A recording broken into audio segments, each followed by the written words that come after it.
Hi good morning, welcome back to my channel friends. ನೀವು ನೋಡ್ತಾ ಇದ್ದೀರಾ business women lifestyle in Kannada vlogs. Friends, ಇವತ್ತು ಮಂಗಳವಾರ ದಿನದ ಫುಲ್ ಡೇ ವ್ಲಾಗ್ನ ನಿಮ್ಮ ಜೊತೆಗೆ ಶೇರ್ ಮಾಡ್ತಾ ಇದ್ದೀನಿ. ಸೊ ನೋಡ್ತಾ ಇರ್ಬೋದು, ಇವಾಗ ಟೈಮ್ ಆಗಿದೆ 8 o'clock ಇಂದ ವ್ಲಾಗ್ನ ಸ್ಟಾರ್ಟ್ ಮಾಡಿದ್ದೀನಿ.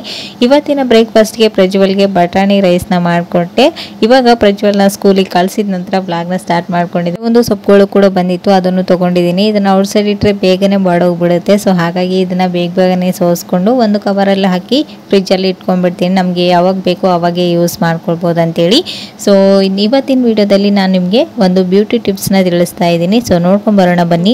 ಕ್ರೀಮ್ನ ಮನೆಯಲ್ಲಿ ಯಾವ ರೀತಿ ಮಾಡೋದಂತೇಳಿ ತೋರಿಸ್ತಾ ಇದ್ದೀನಿ. ಇತ್ತೀಚಿನ ದಿನಗಳಲ್ಲಿ ಏನಾಗ್ತಾ ಇದೆ ಅಂತಂದ್ರೆ, ನಮ್ಮ ಒಂದು ಆಹಾರ ಪದ್ಧತಿ ಆಗಿರ್ಬೋದು ಅಥವಾ ನಮ್ಮ ಒಂದು ಬಿಸಿ ಶೆಡ್ಯೂಲ್ನಿಂದ ನಾವು ನಮ್ಮ ಒಂದು ಸೆಲ್ಫ್ ಕೇರನ್ನು ಮರೆತು ಬಿಡ್ತೀವಿ. ಸೊ ಅವಾಗ ಏನಾಗುತ್ತೆ, ಈ ರೀತಿ ನಮ್ಮ ಮುಖದಲ್ಲಿ ಕಪ್ಪು ಕಲೆಗಳಾಗಿರ್ಬೋದು ಅಥವಾ ಸನ್ ಟ್ಯಾನ್ ಆಗೋ ಒಂದು ಚಾನ್ಸಸ್ ಇರುತ್ತೆ. ಬಿಸಿಲಿಗೆ ಹೋದಾಗೂ ಕೂಡ ಸನ್ ಟ್ಯಾನ್ ಆಗುತ್ತೆ. ಸೊ ಈ ಒಂದು ಇವಾಗ ನಾವು ಏನ್ ಮಾಡ್ತೀವಿ, ಸಡನ್ ಆಗಿ ಯಾವುದಾದ್ರೂ ಫಂಕ್ಷನ್ ಪಾರ್ಟಿಗಳಿಗೆ ಹೋಗಬೇಕು ಅಂದಾಗ ನಮಗೆ ಸಡನ್ ಆಗಿ ಫೇಶಿಯಲ್ನ ಮಾಡ್ಕೊಳ್ಳೋದಕ್ಕೆ ನಾವು ಬ್ಯೂಟಿ ಪಾರ್ಲರ್ಗೆ ಹೋಗ್ತೀವಿ. ಅಲ್ಲಿ ಹೋದಾಗ ನಮಗೆ ಕೆಮಿಕಲ್ ಎಲ್ಲ ಯೂಸ್ ಮಾಡ್ತಾರೆ, ಅದರಿಂದ ನಮಗೆ ಮುಖ ಹಾಳಾಗ್ಬಿಡುತ್ತೆ ಅನ್ನೋ ಒಂದು ಭಯ ಇರುತ್ತೆ. ಸೊ ಹಾಗಾಗಿ ಅಂಥವರಿಗೆ ನಾನು ಇವತ್ತಿನ ವಿಡಿಯೋದಲ್ಲಿ ಮನೆಯಲ್ಲಿಯೇ ಯಾವುದೇ ಕೆಮಿಕಲ್ನ ಯೂಸ್ ಮಾಡ್ದೇನೆ ಒಂದು ಇನ್ಸ್ಟೆಂಟ್ ಆಗಿ ಫೇಸ್ ಪ್ಯಾಕ್ನ ರೆಡಿ ಮಾಡಿಕೊಂಡು ನಿಮ್ಮ ಮುಖನೂ ಕೂಡ ಬ್ರೈಟ್ ಆಗಿ ಮಾಡ್ಕೊಳ್ಬೋದು. ಓಕೆನಾ? ಸೊ ಫ್ರೆಂಡ್ಸ್, ಬನ್ನಿ ಹಾಗಾದರೆ ತಡ ಮಾಡ್ದೇನೆ ಈ ಒಂದು ರೆಮಿಡಿನ ಯಾವ ರೀತಿ ಮಾಡೋದು, ಇದಕ್ಕೆ ಬೇಕಾಗೋ ಸಾಮಾನುಗಳು ಯಾವಂತೇಳಿ ತೋರಿಸ್ತೀನಿ. ಬನ್ನಿ ನೋಡ್ಕೊಂಡು ಬರೋಣ.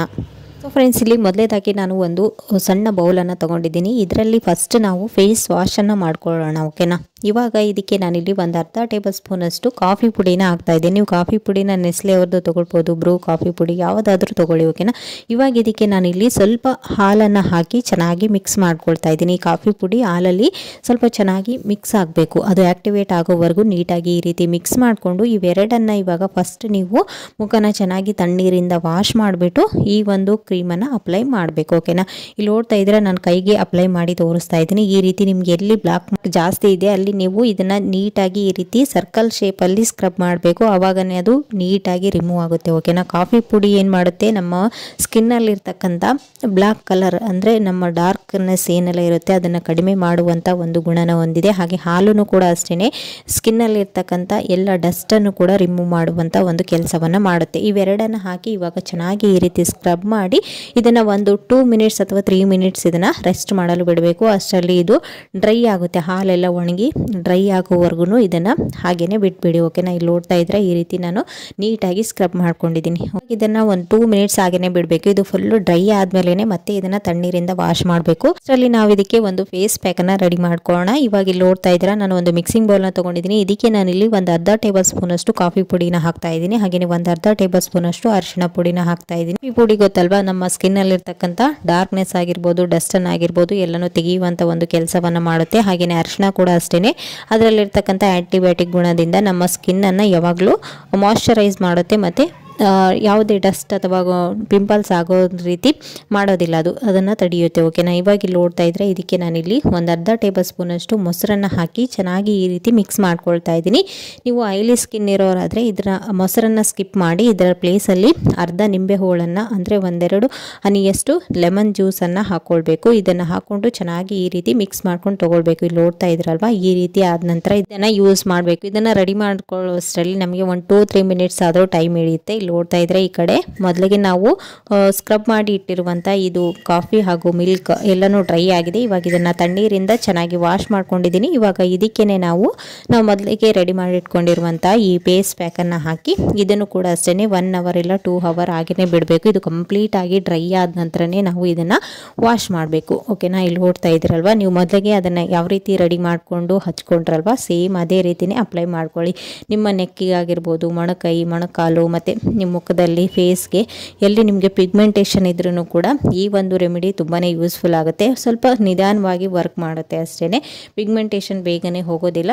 ಬಟ್ ಸನ್ ಟ್ಯಾನ್ ಆಗಿತ್ತು ಅಂತಂದರೆ ಈ ಒಂದು ಕ್ರೀಮನ್ನು ನೀವು ನೆಕ್ಸ್ಟ್ ಡೇ ಪಾರ್ಟಿ ಫಂಕ್ಷನ್ಗಳಿಗೆ ಹೋಗ್ತೀರಾ ಅಂತಂದರೆ ಅದರ ಹಿಂದಿನ ದಿನ ಈ ರೀತಿ ಒಂದು ಫೇಶಿಯಲ್ನ ಮಾಡ್ಕೊಂಡು ಹೋದರೆ ನಿಮ್ಮ ಸ್ಕಿನ್ ತುಂಬಾ ಬ್ರೈಟ್ ಆಗಿರುತ್ತೆ, ಹಾಗೆಯೇ ನ್ಯಾಚುರಲ್ ಆಗಿನೂ ಕೂಡ ಇರುತ್ತೆ. ಓಕೆನಾ? ಇಲ್ಲಿ ನೋಡ್ತಾ ಇದ್ರೆ ನಾನು ಈ ಒಂದು ಕ್ರೀಮನ್ನು ಅಪ್ಲೈ ಮಾಡಿ 1-2 hour ಬಿಟ್ಟಿದ್ದೀನಿ, ಎಷ್ಟು ಚೆನ್ನಾಗಿ ಡ್ರೈ ಆಗಿದೆ ಅಂತೇಳಿ. ಇವಾಗ ಇದನ್ನು ವಾಶ್ ಮಾಡಿ ಕೂಡ ತೋರಿಸ್ತಾ ಇದ್ದೀನಿ. ನೋಡ್ತಾ ಇದ್ರಲ್ವಾ, ಸ್ಕಿನ್ ತುಂಬ ಸಾಫ್ಟ್ ಆಗಿದೆ ಕೂಡ ಮತ್ತು ಬ್ರೈಟ್ ಆಗಿನೂ ಕೂಡ ಕಾಣಿಸ್ತಾ ಇದೆ. ನಾವು ಫಂಕ್ಷನ್ ಪಾರ್ಟಿಗಳಿಗೆ ಹೋದಾಗ ನಾವೇನೇ ಅಲ್ಲಿ ಅಟ್ರಾಕ್ಟ್ ಆಗಬೇಕಂತಂದರೆ ನಮ್ಮ ಫೇಸ್ ತುಂಬ ಗ್ಲೋ ಆಗಿ ಚೆನ್ನಾಗಿರಬೇಕಲ್ವ. ಸೊ ಸುಕ್ಕು ಕಟ್ಟಿದ ಚರ್ಮ ಇರ್ಬೋದು ಅಥವಾ ನಿಮ್ಮ ಮುಖ ಡಲ್ ಆಗಿದೆ ಅಂತಂದರೆ ಈ ರೀತಿ ಒಂದು ಕ್ರೀಮ್ನ ನೀವು ಯೂಸ್ ಮಾಡ್ಬೋದು. ಇದನ್ನು ಯಾರೆಲ್ಲ ಯೂಸ್ ಮಾಡ್ಬೋದು ಅಂತ ಕೇಳಿದರೆ 15 ವರ್ಷದಿಂದ ಮೇಲ್ಪಟ್ಟ ಮಕ್ಕಳಾಗಿರ್ಬೋದು, ದೊಡ್ಡವರು ಸಣ್ಣವರು ಎಲ್ಲರೂ ಜೆಂಟ್ಸ್ ಕೂಡ ಯೂಸ್ ಮಾಡ್ಬೋದು. ಓಕೆನಾ. ಸೊ ಫ್ರೆಂಡ್ಸ್ ನೋಡ್ತಾ ಇದ್ರಲ್ವಾ, ಒಂದೇ ಟೈಮ್ಗೆ ಇಷ್ಟು ಒಳ್ಳೆ ರಿಸಲ್ಟ್ ಬಂದಿದೆ ಅಂದರೆ ನೀವು ವಾರಕ್ಕೆ ಇದನ್ನು 2-3 ಸರಿ ಯೂಸ್ ಮಾಡೋದ್ರಿಂದ ಇನ್ನೂ ಒಳ್ಳೆ ರಿಸಲ್ಟ್ ಬರುತ್ತೆ. ಓಕೆನಾ. ಕೆಮಿಕಲ್ ಫ್ರೀ ಅಂತಲೇ ಹೇಳ್ಬೋದು. ಸೊ ಫ್ರೆಂಡ್ಸ್ ಇವತ್ತಿನ ಈ ಒಂದು ಇನ್ಫಾರ್ಮೇಷನ್ ನಿಮಗೂ ಕೂಡ ಖಂಡಿತ ಇಷ್ಟ ಆಯ್ತು ಅಂತ ಅಂದ್ಕೊಂಡಿದ್ದೀನಿ.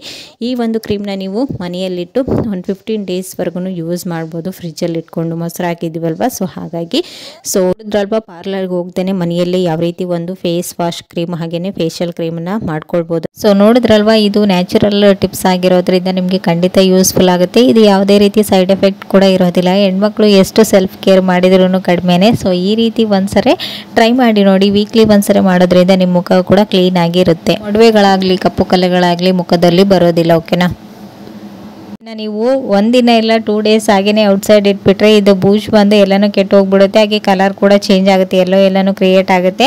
ಸೊ ಇದನ್ನು ನೀವು ಫ್ರಿಜ್ ಇಲ್ದೇನೆ ಒಂದು 5 ಡೇಸ್ವರೆಗೂ ಹೇಗೆ ಫ್ರೆಶ್ ಆಗಿ ಇಟ್ಕೊಳ್ಳೋದು ಅಂತೇಳಿ ತೋರಿಸ್ತಾ ಇದ್ದೀನಿ. ಇಲ್ಲಿ ಒಂದು ಬೌಲಲ್ಲಿ ಈ ಕೊಬ್ಬರಿ ಎಲ್ಲನೂ ಮುಳುಗುವಷ್ಟು ನೀರನ್ನು ಹಾಕಿ ಆ ಒಂದು ನೀರಿನಲ್ಲಿ ಈ ಒಂದು ಕೊಬ್ಬರಿನ ಈ ರೀತಿಯಾಗಿ ಇಡಬೇಕು. ಇದು ಕಂಪ್ಲೀಟ್ ಆಗಿ ಮುಳುಗಿರಬೇಕು. ಹಾಗೆಯೇ ಇದು ಡೇಗೆ ಒಂದ್ಸಲ ನೀವು ಈ ನೀರನ್ನು ಚೇಂಜ್ ಮಾಡ್ಕೊಳ್ತಾ ಇರಬೇಕು. ಈ ರೀತಿ ಮಾಡೋದ್ರಿಂದ ನೀವು ಔಟ್ಸೈಡ್ 5 ಡೇಸ್ ಇಲ್ಲ 6 ಡೇಸ್ ಇಟ್ರು ಫ್ರೆಶ್ ಆಗಿ ಚೆನ್ನಾಗಿರುತ್ತೆ. ಸೊ ಈ ಒಂದು ಟಿಪ್ಸ್ ಕೂಡ ಖಂಡಿತ ಯೂಸ್ಫುಲ್ ಆಗುತ್ತೆ. ಟ್ರೈ ಮಾಡಿ. ಬಂದು ಇಲ್ಲಿ ನೋಡ್ತಾ ಇರ್ಬೋದು, ಈ ರೀತಿ ಸ್ಪೈಸಸ್ಗಳ ಮಸಾಲೆಗಳನ್ನ ನಾವು ಮನೆಯಲ್ಲಿ ಸ್ಟೋರ್ ಮಾಡ್ತೀವಿ. ಸೊ ಈ ರೀತಿ ಇದನ್ನ ಓಪನ್ ಮಾಡಿ ಹಾಗೇನೆ ಬಿಟ್ಬಿಟ್ರೆ ಇದು ಏನಾಗುತ್ತೆ, ಇದರಲ್ಲಿ ಗಾಳಿ ಹುಳುಗಳೆಲ್ಲ ಸೇರ್ಕೊಂಡು ಉಂಡೆ ಕಟ್ಟಿ ಈ ಒಂದು ಮಸಾಲ ವೇಸ್ಟ್ ಆಗ್ತಾ ಇರುತ್ತೆ. ಸೊ ಈ ರೀತಿ ನೀವು ಪ್ಯಾಕೆಟ್ ಓಪನ್ ಮಾಡಿ ಒಂದೊಂದು ಬಾಕ್ಸ್ ಅಲ್ಲಿ ಒಂದೊಂದನ್ನ ಹಾಕಿಡಕ್ಕಂತೂ ಆಗೋದಿಲ್ಲ. ಸೊ ಇದರಲ್ಲಿನೇ ನಾವು ಹೇಗೆ ಇದನ್ನ ಕೆಡ್ದಾಗಿನೇ ಗಾಳಿ ಹೋಗ್ಲಾರ್ದ ನೀಟಾಗಿ ಇದನ್ನ ಪ್ಯಾಕಿಂಗ್ ಮಾಡ್ಕೊಳ್ಳೋದಂತ ಹೇಳಿ ತೋರಿಸ್ತಾ ಇದ್ದೀನಿ. ಸೊ ನೋಡ್ತಾ ಇರ್ಬೋದು ವಿಡಿಯೋದಲ್ಲಿ, ಈ ರೀತಿ ನೀವು ಈ ಪ್ಯಾಕ್ಗಳನ್ನು ಸೈಡಲ್ಲಿ ಎಡ್ಜಸ್ಗಳನ್ನು ಕಟ್ ಮಾಡಿ ಈ ರೀತಿ ನಾನು ವಿಡಿಯೋದಲ್ಲಿ ತೋರಿಸಿದಾಗೇ ನೀವು ನೀಟಾಗಿ ಫೋಲ್ಡ್ ಮಾಡಿಕೊಂಡ್ರೆ